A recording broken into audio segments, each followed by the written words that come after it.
to the Virtual Groom Room. My name is Jack, your host, and I am bringing you another shaving video. And my choice of soap today is going to be very new to me, and new to all of you as well, I think.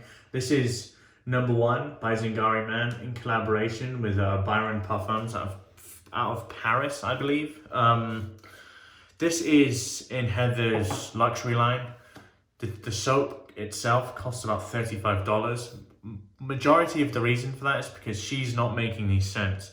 She's getting these scents made custom by perfumers, small batch perfumers generally, perfumers that make small amounts of everything. This soap, specifically the scent, I've had the pleasure of using quite a lot of it. Not in this form factor, in this jar, but I tested it when she was first doing it, and I absolutely love this scent. Going on to the scent. There are lots of scent notes for this, as you would expect from quite a complex accord, but I'll put all the scent notes in the description, the ones I remember and the ones that I can get the most from the tub. The rose and the oud are definitely there. It's like a floral spicy, but slightly dark and woody scent. If you're not a fan of rose, this isn't for you. I would stay away from this. But something, I'm actually going to talk about a few things in this episode. There's something I'm doing. I've been watching a lot of Johan at Shave and Butcher, and I've been really happy to watch my good friend DK start shaving with a straight. I don't use them enough, so I'm going to do a week dedicated to straight razor shaves. I'm going to call it like a straight shaving mini-series or something like that, just so I can have some more time. So, in proper fashion, I'm going to be using my 8/8 Max Sprecher. This is a half hollow with a really nice barber's notch. I have a hollow razor over there, like a full hollow razor, and I found with full hollow razors that I have pretty coarse hair in certain parts of my face and they struggle to get through it. But yeah, that's my gear today. And with the brush I'm going to be using is my Poseidon brush by TurnnShave. That's been recently cleaned with Zingari's brush cleaner. So yes, let's get to loading this brush. Zingari soap doesn't need a very, very heavy load. It's not one of those. So what I'm going to do here is just get enough of a load. You don't want to load too much, but you don't want to load too little. So I've loaded a little bit and I've gotten the tips wet, so now we're going to be able to pick up a little bit more soap. It is quite a soft base, so you always need to be, I guess, aware of that. So pretty much the same as milk steak. It's quite soft, pretty easy to overload. Something I want to talk about actually while I do all this lathering and stuff is the acceptance of scents in wet shaving. It's actually kind of interesting, and I started thinking about it more and more when I spoke to Will on the Razorburn podcast. Will basically said, or to surmise what Will said, there are scents in this country that just aren't accepted amongst men. And I would go as far as to say, I think florals are one of those. I don't think a lot of men look at florals as something, I guess, they look at them as feminine, which I guess I understand, but I, on the other hand, I love floral scents, and I always have done, and I think it's because the way colognes or perfumes are in England, or in Europe more specifically, are approached a little bit more differently to how they are in the US. I'd say a lot of US men, you guys love tobacco and you love kind of like boozy scents. In Europe, florals amongst men, they actually sell very well, which is quite interesting. And there's a story assigned to that. Not specifically Europe, but Chris was at a show once and he was speaking to this guy who just came up to his like stand, his booth, was looking at all of the like grandpa subs. And for anyone that doesn't know, like grandpa pretty much do single note scents, right?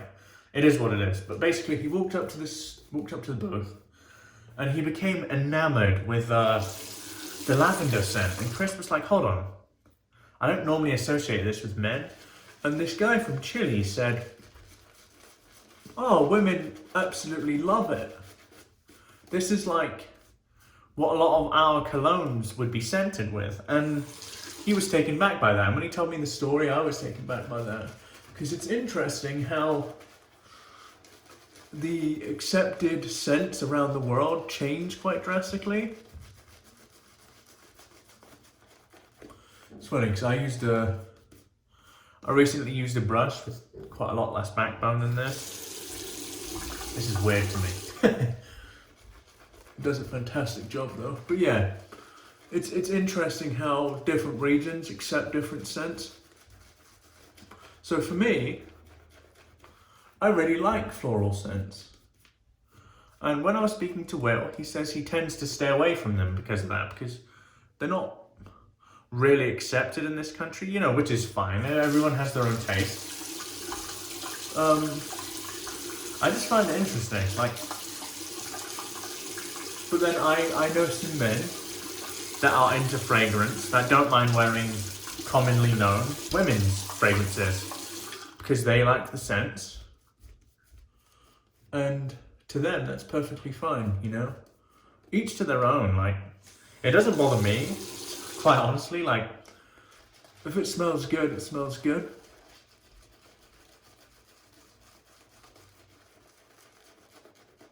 But I'm quite picky with cologne. Even if I love a scent in wet shaving, it sounds odd, I probably, 9 times out of 10, probably wouldn't wear a cologne. For me, I want my colognes to reflect my personality. Depending on season, etc. That's kind of what I go for. And the scents I like in wet shaving, we have quite a lot of scents that aren't solely based around, you know, smelling masculine or etc. So the scent of this though is lovely. Like I said, if you're not a fan of florals or rose, I would highly recommend missing out on this one. I think she might have sold out already, honestly, so you might have to miss out on it. But the cost of this is $35.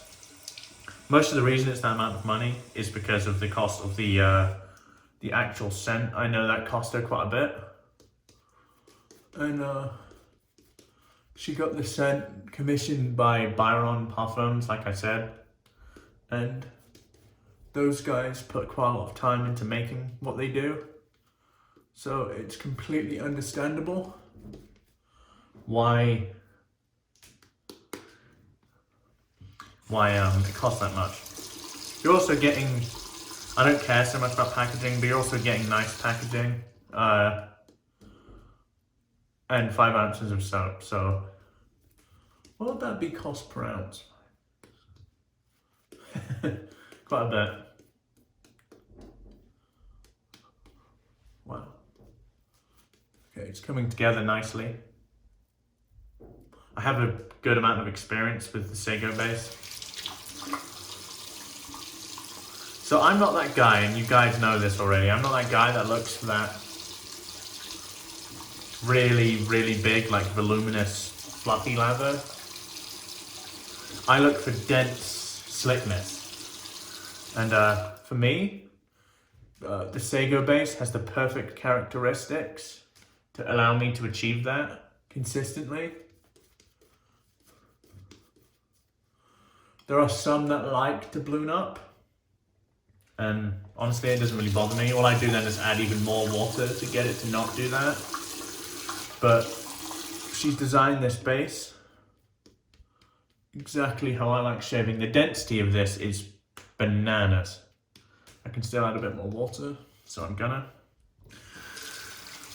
I think with shaving with a straight versus shaving with a DE, I think your lather needs to be a bit different. I think a lot of people, like transitioning from double edge to DE or double edge to kind of like straight razors, underestimate quite how much residual slickness a safety bar leaves behind on your skin, because honestly, it's it's tons. And if you can build a residual slickness, don't get me wrong, you're never going to have a soap that's as residually slick if you're using a straight versus a safety razor. Because like I said, I think that safety bar really helps it. But you can really aid that by hydrating the fuck out of it. And that's what I do. I've added so much water already. And I'm happy to do that. I mean, look at the consistency. That's what I'm looking for. Put a very low structured, dense lather with a nice amount of gloss. It's a wonderful shaving soap. Yeah, I think we can go with that.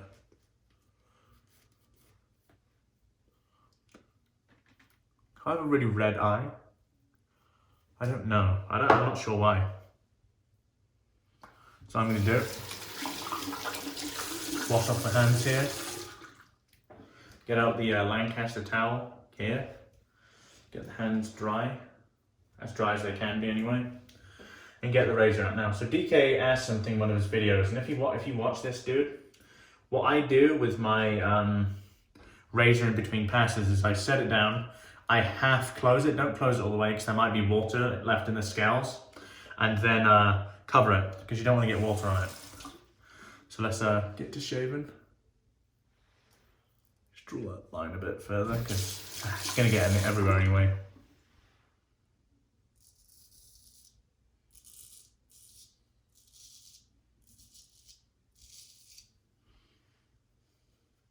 I definitely feel the difference in weight from the hollow razor. And the difference in grind, it makes quite a difference. So this is 8/8. The hollow razor I have is a 7/8.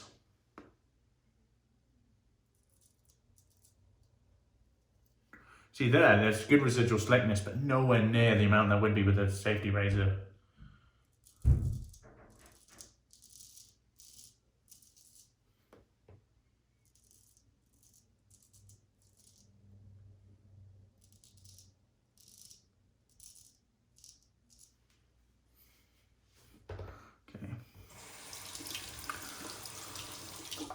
I'd like to think I have most of the technique, not down, but I know it. I can do it.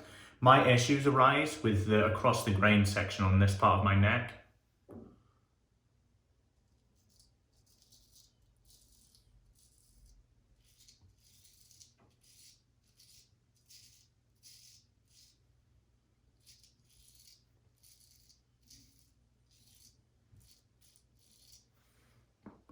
Very dense, this lather. Good protection, which for me is important, shaving this straight.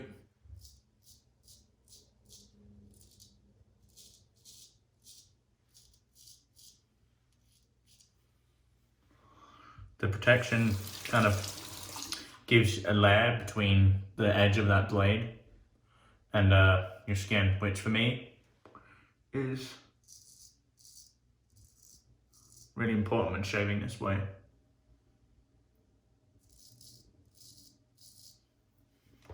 Switch hands. My worst hand.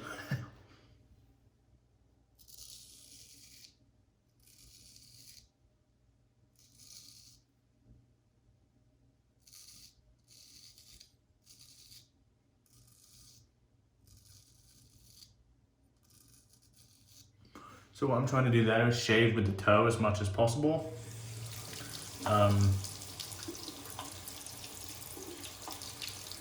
Or the heel, maybe. The end closest to the toe.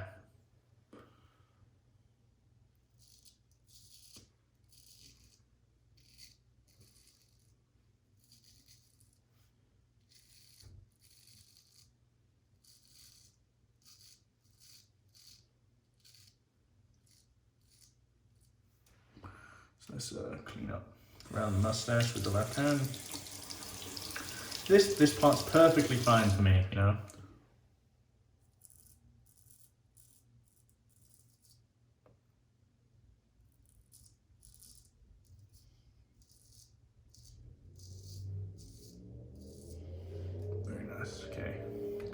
And then I have a weird growth pattern here where I need to go upwards.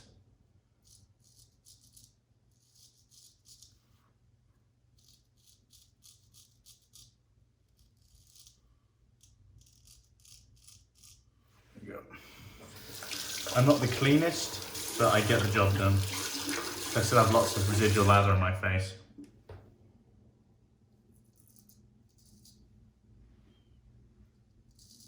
I always leave a bit, that's a little bit unnecessary anyway. So,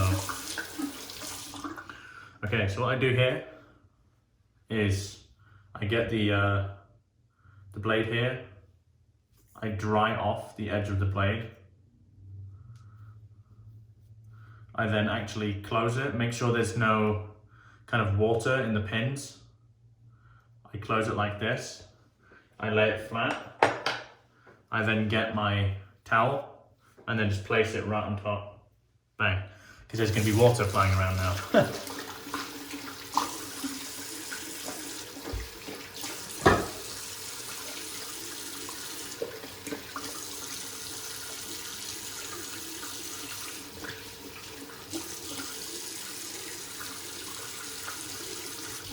So I've stopped toweling off in between passes. I'll water off quite a bit, but I'm not going to towel off because there's so much amazing slickness on my face and I don't want to get rid of it.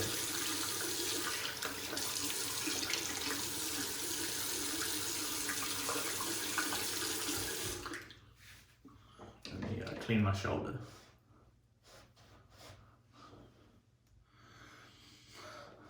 So that there's just a ridiculous amount of slickness on my face. And if you use that residual soap to do that, you'll get a really, really good second pass lather. So you'll see what I'm gonna do here. So I paint it on. I'll paint on both sides. So like I said, I look for this. The protection on this pass is still important because you are still using a straight razor. No safety bar to help you here. So what I'm gonna do is just sprinkle a little bit more water on the brush. The way I do it is to sprinkle it on the sides, kind of like that. And then I just start to fucking, this medicine cabinet is dead and doesn't close properly.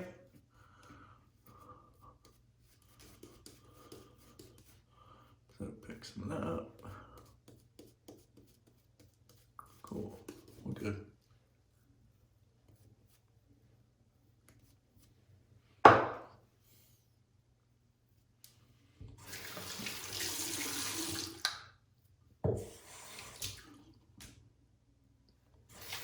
Again, just dry the hands off. Very important to straight. There's another way I do it, which I don't do too often, is I kind of get an Allen block out, kind of run my hands or run my fingers on the Allen block and do it that way. So now I just remove the towel, pick up the razor again, and we're gonna go cross grain here.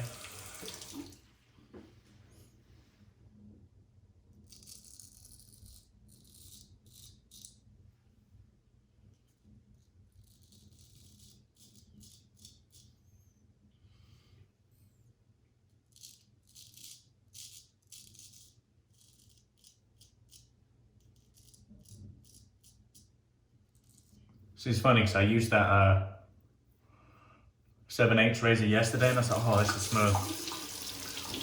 Compared to this, no, it's not. It's not at all compared to this.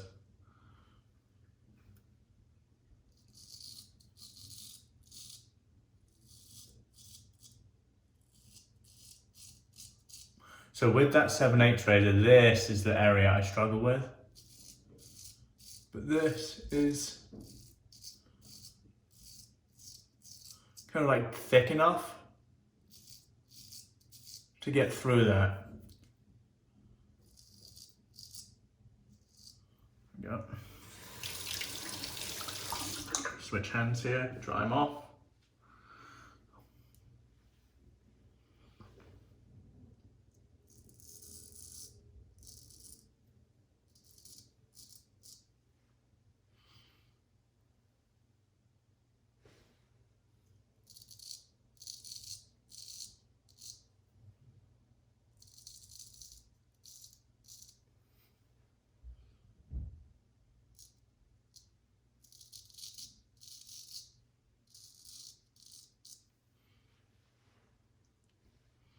So what I'm gonna do.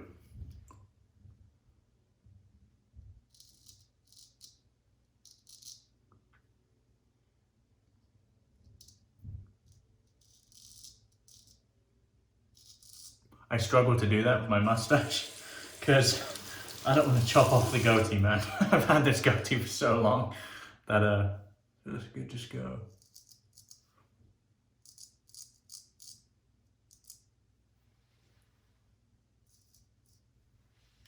Let's go cross grain here. So I've come to realize how reliant I am on this long tang. The razor I have doesn't have, well, both Max Sprechers have long tang.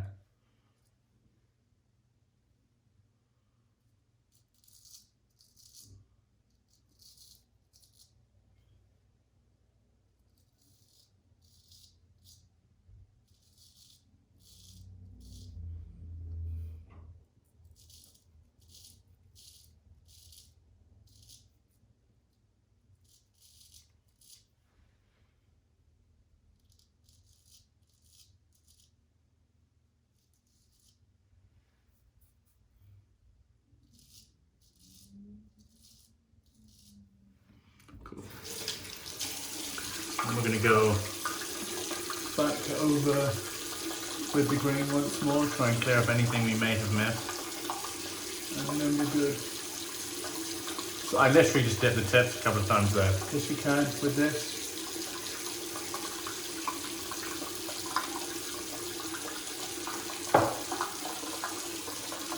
Go with the grain again.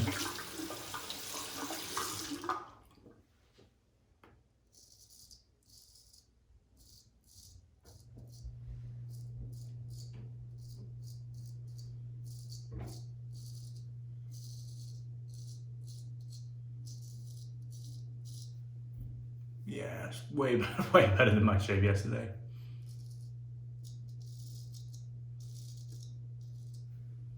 When I get a bit more experience, I think I'm gonna buy a wedge or a near wedge just to see the difference in how it feels. Probably not from Max though, because I like this grind quite a lot.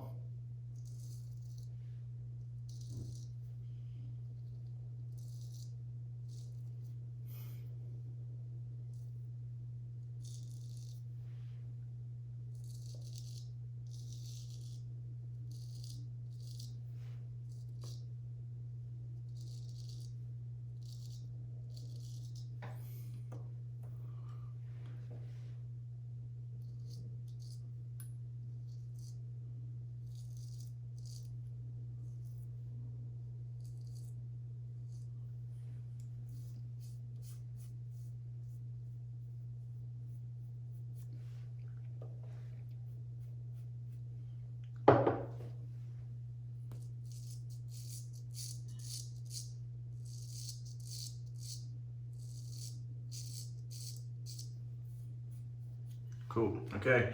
So let's clean up the razor before we do anything. Just make sure there's no kind of like residual water anywhere.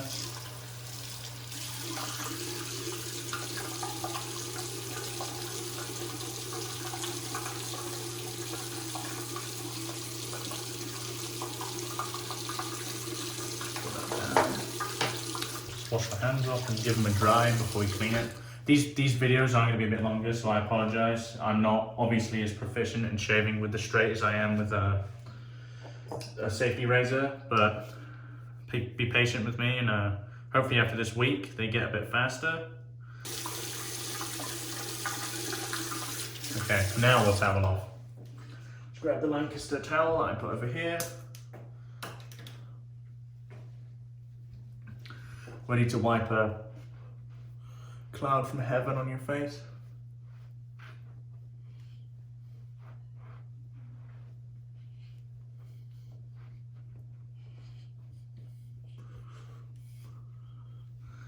The post shave on this for me is probably best in class, honestly. And I'm not just saying that because Heather's a friend of mine. There are some things Heather's made that I'm not a massive fan of, but this specifically, you can't argue with the quality of her soap. I mean, it's my favorite. And for me, my top 3 are this. Well, my favorite performing soap is probably Talbot's New Base, but you guys haven't used that yet. You will. Okay, so I'm gonna go with a full Zingari post-shave here. We're gonna go with, what have we got here? That's alcohol-free splash 2, let's do that. And then we'll do a balm. We're gonna do the unscented balm. So let's get this on the hands. Oh, remarkable.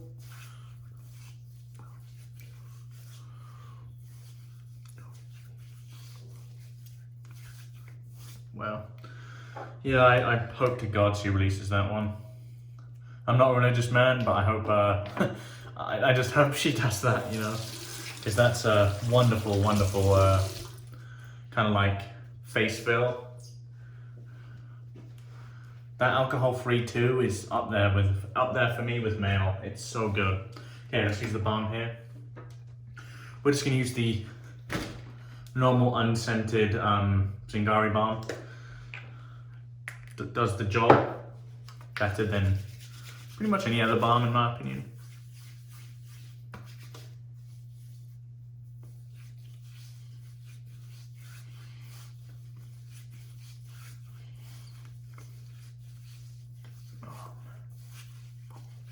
Wonderful. Okay, let's do a recap of the stuff I've used and I'll let you guys go. So, razor of choice today. The 8/8 Max Sprecher with the barber's notch. This is in his dark angel wing abalone scale pattern. Half hollow, beautiful razor, one of my favorites I own. BEs, straight edges, whatever, I love that razor. My soap of choice was the wonderfully scented No.1 by Zingari Man, and that was in collaboration with Byron Parfums out of Paris. Remarkable. Brush, Poseidon, TurnnShave. Melton's brushes just perform for me every single time. He is, regardless of hand-tied or not, he is my favorite brush maker. I have something on the way from him at the moment. I support my friends, basically. Beautiful, beautiful handle. Great shave. These straight razor shaves are getting more comfortable for me and closer, and that's important too. But yeah, if you are new around here and haven't yet subscribed, please consider doing so. I very much appreciate it. We have an episode of the Razorbone podcast that should hopefully be out the day you watch this, which should be the Monday. If it's not, then I apologize. It didn't go to plan, but it will be out pretty soon. Check out that podcast. It's me, Heather. We, most of the time, will have guests on relative to the wet shaving industry. The approach for this podcast is a little bit different to quite a lot of other podcasts you may watch in the wet shaving industry. We want to create discussion. We don't want to have interviews. We want to talk about things that aren't generally spoken about. So I'd appreciate if you check that out as well. Like always, there's a link in the description. Apart from that, wherever you are in the world, my name is Jack, your host from the Virtual Grim Room. I hope you have a wonderful day, and goodbye for now.